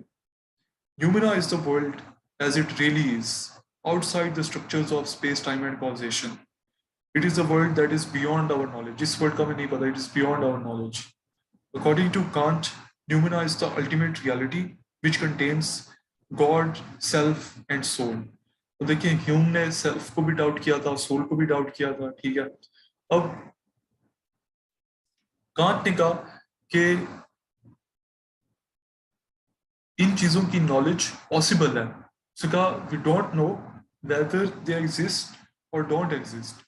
गॉड, सेल्फ और सोल की उसने बात की कि वो इस न्यूमिना की वर्ल्ड में, थिंग्स इन दमसेल्व्स की वर्ल्ड में मौजूद हो भी सकते हैं और नहीं भी हो सकते। वो मतलब एक एग्नोस्टिक एक तरह से पोजीशन ले रहा था, ठीक है। तो ये उसने कहा वी डोंट नो, ठीक है। दे कैन एग्जिस्ट और दे कांट एग्जिस्ट, क्योंकि हमें पता ही नहीं है। हम बस उन स्ट्रक्चर्स के थ्रू ही हमें जो दुनिया उसी का पता है, तो हमें बस उसका ही पता है। experiences as well as reason fail to understand this। उसने कहा कि जो एक्सटर्नल वर्ल्ड है इसका हमें कुछ नहीं पता, एक्सपीरियंस से भी हम नहीं कर सकते पता, रीजन के थ्रू भी नहीं कर सकते पता। कंक्लूजन, ये कांट की बहुत एक फेमस कोटेशन है कि experience without theory is blind, but theory without experience is mayor intellectual play. और ये वैसे देखें रियलिटी के ऊपर भी अप्लाई होती है कि फॉर एग्जांपल अगर आपको मार्क्स की थ्योरी पता है, ठीक है, तब आपको ये समझ आएगी चीजें कि अच्छा ये मीन्स ऑफ प्रोडक्शन क्या होते हैं, रिलेशंस ऑफ प्रोडक्शन क्या होते हैं, ठीक है, वर्कर्स एक्सप्लॉइट हो रहे हैं कैपिटलिस्ट से एंड सो ऑन। अगर आपको ये थ्योरी नहीं पता, आपको ये it will not make sense to you, ठीक है। आप कहेंगे हम ठीक है वर्कर्स काम कर रहे हैं, वो पैसा कमा रहे हैं, बस ठीक है ऐसे ही होता है। But theory without experience is mayor intellectual play. लेकिन अगर आपके पास कोई ऐसी थ्योरी है जिसका एक्सपीरियंस से और एक्सपेरिमेंट से कोई लेन देन ही नहीं है, तो बस ये आप माइंड गेम ही प्ले कर रहे हैं, ठीक है। जैसे डिकार्ट एक तरह से कर रहा था कि बस वो माइंड के थ्रू ही सोचता जा रहा था, बस एक्सपीरियंस उसका ताल्लुक नहीं था। तो ये इसका आप कंक्लूजन में कोट लिख सकते हैं। अब इसके ऊपर कोई क्वेश्चंस हैं तो काइंडली पूछें।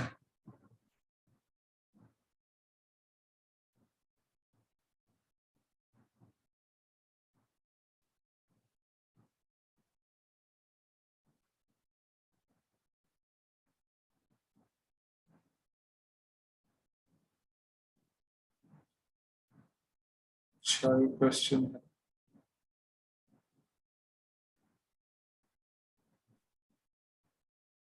अस्सलाम वालेकुम सर। वालेकुम सलाम। सर इससे अकॉर्डिंग तो मेरा क्वेश्चन नहीं था सर। मेरा क्वेश्चन बेसिकली ये है कि सर हमें जब सेशन एंड होगा तो कोई आपका मॉक पेपर हमें आप शेयर करेंगे कि जिससे हमें आइडिया हो जाए कि हमने कैसे पेपर सोल्व करना है। बिल्कुल। मैंने फिलोसफी का तो कोई अटेम्प्ट नहीं किया था, लेकिन मैंने यूएस हिस्ट्री का मेरे पास पड़ा हुआ है, वो मैं आप लोगों के साथ शेयर कर दूंगा। तो मैंने जिस तरह वो अटेम्प्ट किया था सेम। असल में तो अपने आइडिया लेना है कि हेडिंग्स ब्लू मार्कर से कब बनानी है, पेन कब यूज करना है, इंट्रोडक्शन कंक्लूजन कैसे असल पेपर में लिखना है, ठीक है। Yes sir. तो बिल्कुल वो आपको वहां से आइडिया हो जाएगा। बाकी जो आपकी हेडिंग्स हैं वो तो आप बिल्कुल इसी तरह ही बना सकते हैं जैसे कि हमने इन नोट्स में बनाई हुई है, ठीक है।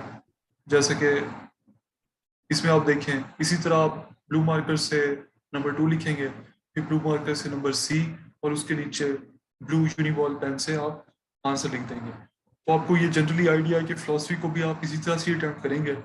लेकिन मैं यूएस हिस्ट्री का आपके साथ जो पेपर भी सॉर्ट शेयर करूंगा, वहां से आपको आइडिया हो जाएगा कि असल भी पेपर में आप कैसे उसको टैकल करेंगे।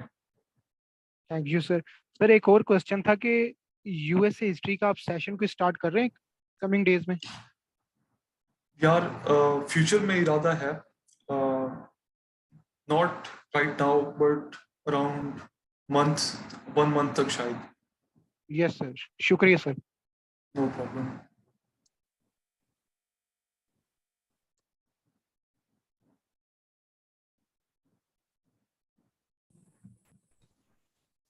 अस्सलाम वालेकुम सर। वालेकुम सलाम। सर मेरा क्वेश्चन फर्स्ट ऑफ ऑल तो ये कांट से रिलेटेड था कि अगर कांट की ट्रांसडेंटलिज्म पर क्वेश्चन आते तो हम इसको स्टार्ट उधर से ही करेंगे, इसकी जो अ, हमारा कैप्रिकॉर्नियन रेवलेशन है उससे स्टार्ट करेंगे। अगर ट्रांसडेंटलिज्म के ऊपर आता है तो आप डायरेक्ट ट्रांसडेंटलिज्म का ही बता दें थोड़ा सा, ठीक है। कि जैसे कि एक एक्सटर्नल रियलिटी है और एक हमें जो वर्ल्ड ऑफ अपीयरेंसेस है, तो फिर आप क्वेश्चन को उस हिसाब से थोड़ा मोल्ड कर दें। क्योंकि हम इस नोट्स में दोनों क्वेश्चंस एड्रेस कर रहे थे, तो अब हम्म। इंट्रोडक्शन में दोनों नहीं बता सकते थे, Copernican revolution as well as transcendentalism. लेकिन अगर ट्रांसडेंटलिज्म के ऊपर क्वेश्चन आए तो आप बस जो ट्रांसेंडेंटलिज्म का सेंट्रल आइडिया है, बस आप उसमें हम्म। वो लिखते हैं 2-3 लाइनें। ओके सर, और सेकंड क्वेश्चन सर, ये थोड़ी सी टर्म से रिलेटेड है कि रैशनलिज्म एम्पिरिसिज्म तो लाइक क्लियर थिंग कि उसमें एक रैशनलिज्म रीजन और जो एम्पिरिसिज्म वो फॉलो कर रहा था सेंस और एक्सपीरियंस को। सर स्केप्टिसिज्म और ट्रांसडेंटलिज्म इसमें थोड़ा सा बता दें कि ट्रांसडेंटलिज्म में हम किस की बात करते हैं और स्केप्टिसिज्म में क्या बात कर रहे हैं? या स्केप्टिसिज्म भी एम्पिरिसिज्म ही है, ठीक है। ह्यूम की जो एम्पिरिसिज्म है उसको स्केप्टिसिज्म का नाम देते हैं, तो उसको ह्यूम्स एम्पिरिसिज्म भी कह सकते हैं, तो वो एक ही चीज है। ओके सर, और ट्रांसडेंटलिज्म ये डिफरेंट स्कूल ऑफ थॉट है? बिल्कुल, ये ट्रांसेंडेंटलिज्म डिफरेंट है, क्योंकि जैसे कि एम्पिरिसिस्ट ने कहा था कि सिर्फ आप एक्सपीरियंस के ऊपर ही रिलाई कर सकते हैं कोई यस। सब्सटेंटिव नॉलेज के लिए, और रैशनलिस्ट ने कहा था कि आपको एक्सपीरियंस की भी जरूरत नहीं है, आप सिर्फ अपने माइंड से ही सब कुछ फिगर आउट कर सकते हैं। कांट ने कहा नहीं, आपको माइंड में जो स्ट्रक्चर्स हैं उनकी भी जरूरत है, like space time and causality, और आपको एक्सपीरियंस की भी जरूरत है, वरना जैसे हमने एंड्रयूज की इक्वेशन पढ़ी कि theory without experience is mayor intellectual play, ठीक है।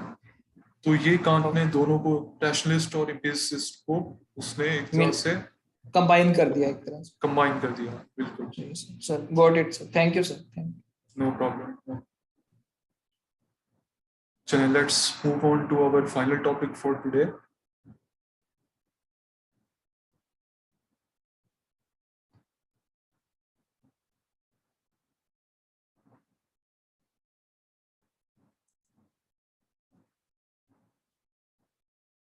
देखिए, अब हमने कर ली है थ्योरीज ऑफ नॉलेज, हमने कर ली है, जिसमें था रैशनलिज्म, ठीक है, जो हमें बताती थी नेचर ऑफ नॉलेज क्या है। रैशनलिज्म था, फिर था क्या नाम है, एम्पिरिसिज्म, और उसके बाद था ट्रांसेंडेंटलिज्म। अब हम नेक्स्ट मूव कर गया थ्योरीज ऑफ रियलिटी के ऊपर, नेचर ऑफ रियलिटी क्या है, ठीक है। तो इनमें सबसे पहले है आइडियलिज्म, और आइडियलिज्म में भी सबसे पहले है बर्कले की आइडियलिज्म। ये देखें, एपिस्टेमोलॉजी में हमने रैशनलिज्म, एम्पिरिसिज्म, ट्रांसेंडेंटलिज्म कर लिया, इंट्यूशनिज्म हम स्किप कर रहे हैं, उसके बाद हम आ गया आइडियलिज्म के ऊपर, ठीक है।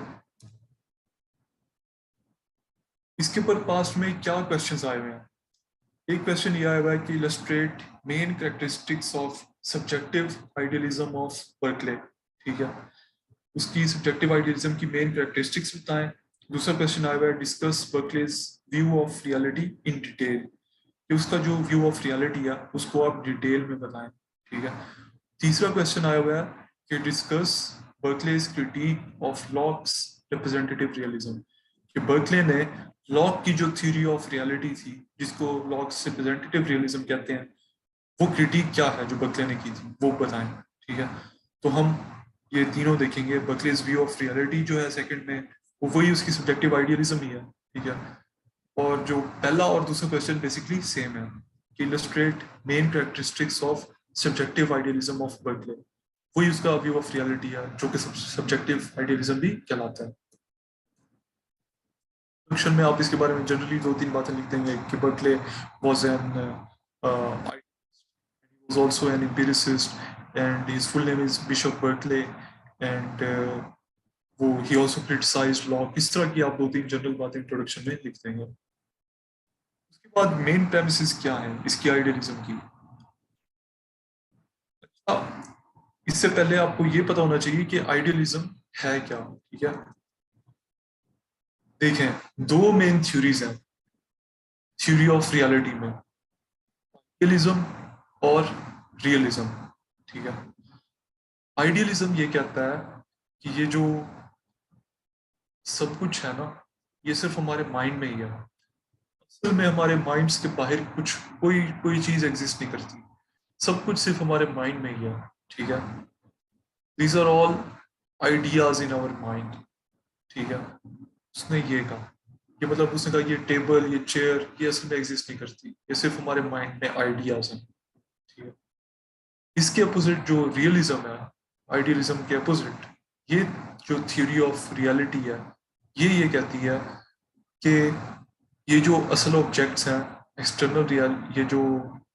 यही एक्सटर्नल रियलिटी है, ये असल में एग्जिस्ट करती है, ठीक है। ये टेबल, ये चेयर, ये एग्जिस्ट करते हैं, ठीक है। And they are not just the ideas in our minds, ठीक है। तो ये इन दोनों में मेन डिफरेंस है। इसके अलावा आइडियलिज्म के ऊपर एक और शॉर्ट वो है डॉक्यूमेंट, वो भी मैं आपके साथ शेयर करूंगा, जिसमें आपको आइडियलिज्म का भी पता चलेगा और प्लेटो की आइडियलिज्म का भी आपको पता चलेगा। लेक्चर में हम सिर्फ प्लेटो की आइडियलिज्म बहुत छोटी सी है, वो आपका वहां से कवर हो जाएगा, और लेक्चर में हम बर्कले की आइडियलिज्म कवर करेंगे, ठीक है। आइडियलिज्म के ये दोनों मेन प्रोपोनेंट्स हैं। देखिए इसमें आइडियलिज्म नंबर 4 ऑन्टोलॉजी में idealism of Plato and Berkeley. तो मैं जो आपके साथ एक और डॉक्यूमेंट शेयर करूंगा इस लेक्चर के बाद, उसमें आइडियलिज्म की डेफिनेशन भी होगी और प्लेटो की भी आइडियलिज्म होगी, और इस लेक्चर में हम उससे आगे वाला जो है बर्कले की आइडियलिज्म, ये हम अभी कवर कर रहे हैं, ठीक है।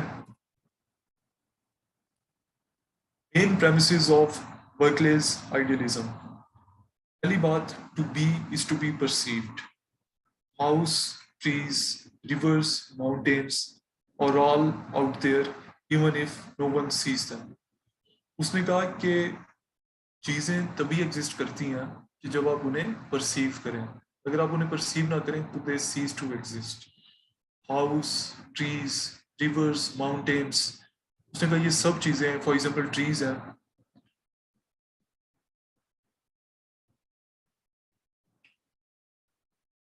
अच्छा इसको हम आगे भी देखेंगे, ठीक है। पहले आप इसकी ये बात समझ लें कि to be is to perceive.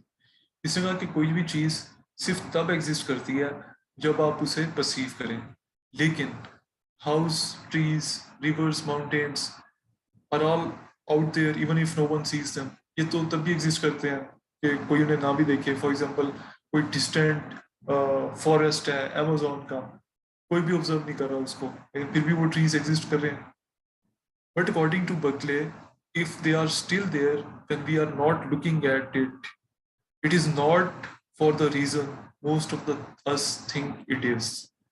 वो कहता है वो एग्जिस्ट करते हैं जब हम ना भी देखें, बट वो इस वजह से नहीं करते क्योंकि वो वाकई एक्सटर्नल रियलिटी है, वो वाकई वो कोई चीज है, लेकिन कोई और उन्हें ऑब्जर्व कर रहा होता है, और वो कोई और, बर्कले उसको गॉड का नाम देता है कि गॉड, क्योंकि हम इस्लाम में भी हमारा यही बिलीव है that God is ओमनीसाइंट, he sees everything, ठीक है।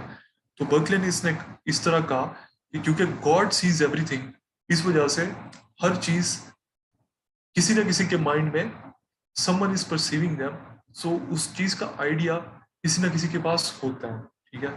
और एक्सटर्नल रियलिटी कुछ भी नहीं है कि बस हम जब किसी चीज को परसीव करते हैं तो we just have ideas in our mind, ठीक है। He argued for immaterialism या idealism, the view that there is no such thing as matter. उसने कहा matter, टेबल, चेयर, ये कुछ भी नहीं है, ये सब ideas हमारे mind. All that exists in the world are our ideas and perceiving minds. तो कहते हैं ये सिर्फ हमारे ideas हैं और perceiving minds हैं बस, और कहते हैं और कुछ भी नहीं है. His view was that what we call matter is actual and possible sensory experience, including the experience of hurting your toe when hitting a stone. वो कहता है ये सिर्फ सेंसरी एक्सपीरियंस है हमारा, ठीक है। अगर हम किसी स्टोन को हिट करें, ये भी उसने कहा ये सिर्फ सेंसरी एक्सपीरियंस है, असल में स्टोन कोई एग्जिस्ट नहीं करता, ये सिर्फ हमारा एक्सपीरियंस है, हमारे माइंड में वो एक्सपीरियंस बस आइडियाज क्रिएट करता है बस। There are lots of ways you can experience a stone, see it, smell it, touch it, kick it. But Berkeley did not think there was material object lurking beyond the sensory experiences, sensory properties causing them. उसने ये नहीं सोचा कि कोई material object वाकई stone है जो ये सेंसरी प्रॉपर्टीज कॉज कर रहा है। उसने कहा ये सिर्फ सेंसरी प्रॉपर्टीज है और ये जो है ना ये आइडियाज हैं बस हमारे माइंड में, ठीक है। The stone just was the experience, to be is to be perceived, ठीक है। वो सिर्फ तभी एग्जिस्ट करेगा जब हम उसे परसीव करेंगे, it will have ideas in our mind, ठीक है। उसका जो एक्सपीरियंस है it will have ideas in our mind. असल में वो एग्जिस्ट नहीं करता, बस उसका एक्सपीरियंस जो है ना वो एग्जिस्ट करता है हमारे माइंड में, उसके एक्सपीरियंस का जो आइडिया है वो एग्जिस्ट करता है हमारे माइंड में।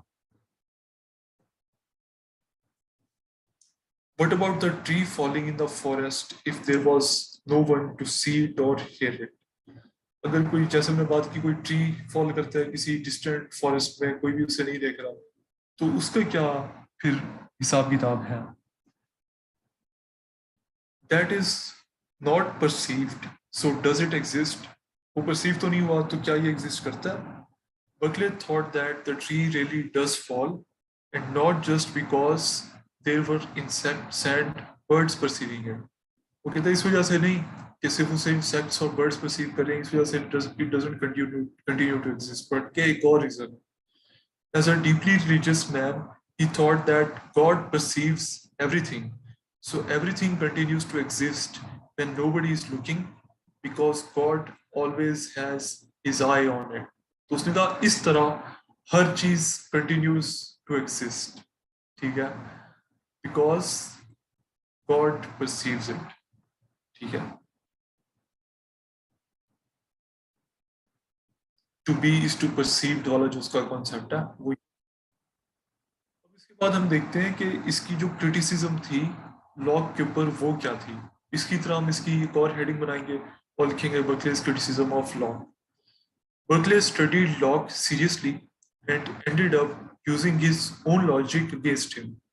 He took empiricism to its logical conclusion, dismantling the whole process of perception to the point that he had to wonder whether anything existed at all. ठीक है, इस हद तक वो ले गया, उसने कहा कि कुछ भी नहीं एग्जिस्ट करता, it is all in our mind. Berkeley's criticism of Locke. Berkeley began by taking apart the distinction that Locke made between primary and secondary qualities. हमने देखा था, लॉक ने कहा था कि जो सिंपल आइडियाज होते हैं, simple ideas are of two types, primary and secondary qualities, ठीक है। तो बर्कले ने कहा कि जो डिस्टिंक्शन लॉक ने ड्रॉ की थी प्राइमरी एंड सेकेंडरी क्वालिटीज की, ये कुछ भी नहीं है, ये एम ही है, ठीक है। जैसे कि उस लॉक ने कहा था कि जो शेप है और जो साइज है, जो वेट है ऑब्जेक्ट का, ये प्राइमरी क्वालिटीज है, और जो उसका कलर है और उसकी स्मेल है, ये उसके सेकेंडरी क्वालिटीज है। बर्कले ने कहा कि उसका कोई तरीका नहीं है इसको डिस्टिंग्विश करने का कि ये प्राइमरी क्वालिटीज हैं, ये सेकेंडरी क्वालिटीज हैं, ये कैसे आप डिस्टिंग्विश कर सकते हैं।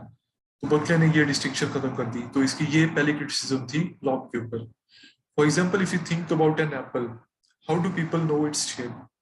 Locke said that the apple's shape, because it's a primary quality, is immediately perceivable.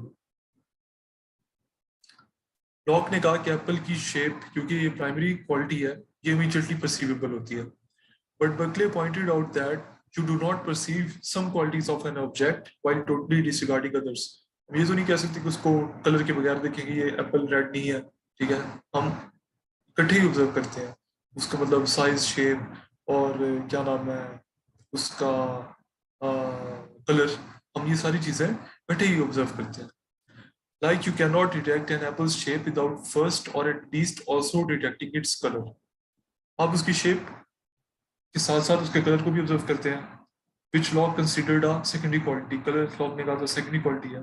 Therefore, in reality, you cannot detect any of the primary qualities without also considering the secondary qualities. इस वजह से आप reality में primary qualities observe कर ही नहीं सकते कि आप साथ साथ सेकेंडरी क्वालिटीज भी ऑब्जर्व करते हैं। For example, you cannot see a colorless apple. You cannot feel a textureless apple.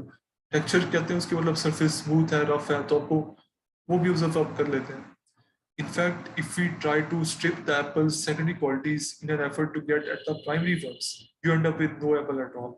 For example, imagine an apple made up of only primary qualities. It has a certain shape and a certain size, but it does not have any color or texture or taste. आप एक imagine करें एक Apple है, ठीक है, उसकी primary qualities हैं, ठीक है, उसकी शेप भी है, उसका साइज भी है, लेकिन उसकी सेकेंडरी क्वालिटीज नहीं है, मतलब उसका कोई कलर नहीं है और उसका टेक्सचर नहीं है, ठीक है।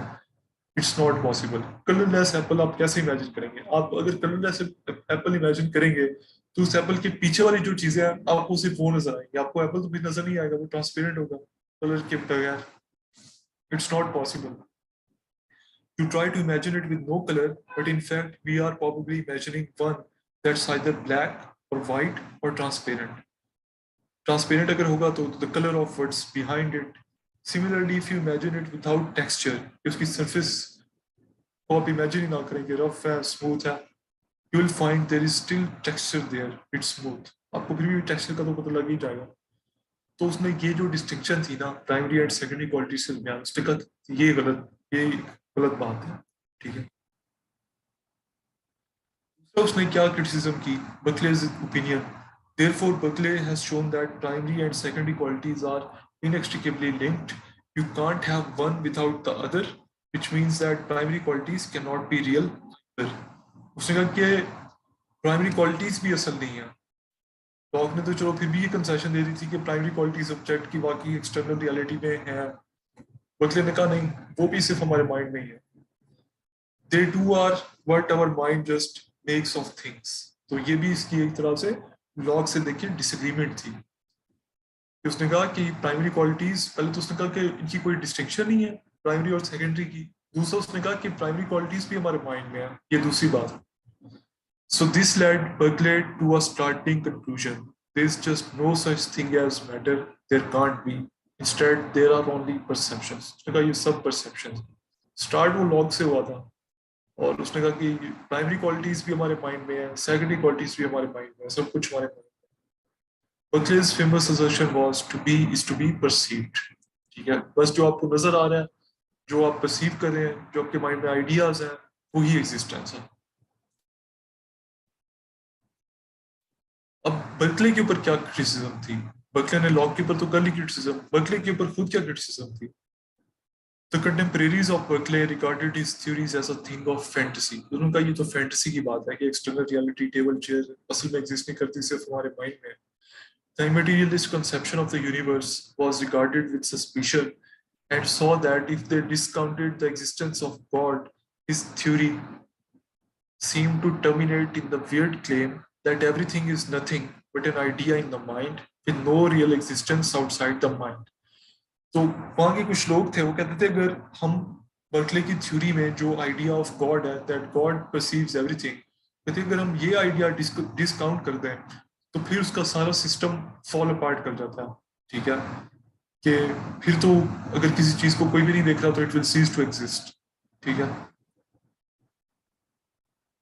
क्रिटिसिज्म इसके ऊपर ये थी, some thinkers agreed that Berkeley provide a good case, good proofs, but at the same time they saw that Berkeley's reasoning provided no conviction. ठीक है, ये logically consistent थी कि उसने बताया कि इस तरह से हर चीज फिर भी perceive हो रही है, किसी ना किसी के माइंड में है. Through the existence of God, उसने ये कहा कि हर चीज it continues to be just the ideas in our mind.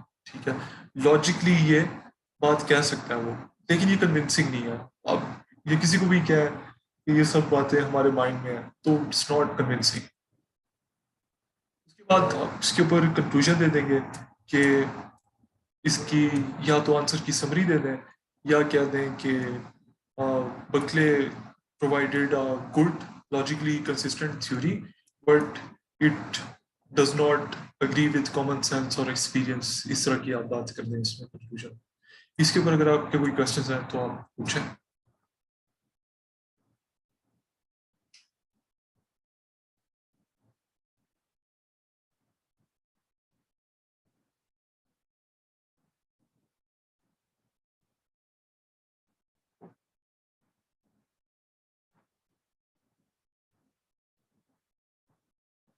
अगर आपके क्वेश्चंस नहीं है तो फिर लेट्स एंड द सेशन.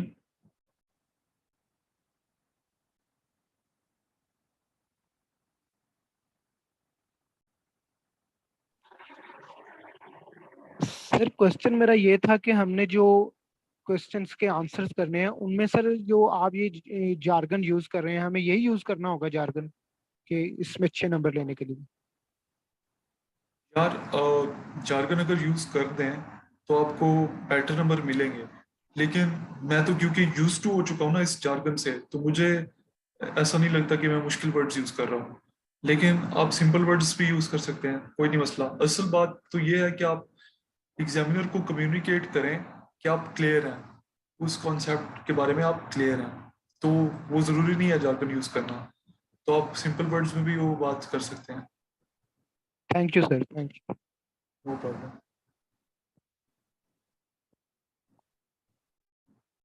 और किसी का कोई क्वेश्चन हो?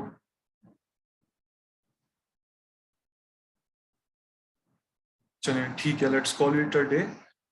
नेक्स्ट क्लास हमारी इंशाल्लाह कल संडे है, कल छुट्टी, तो मंडे को हमारी नेक्स्ट क्लास होगी। तो सी यू गाइस ऑन मंडे। अल्लाह हाफिज़, टेक केयर।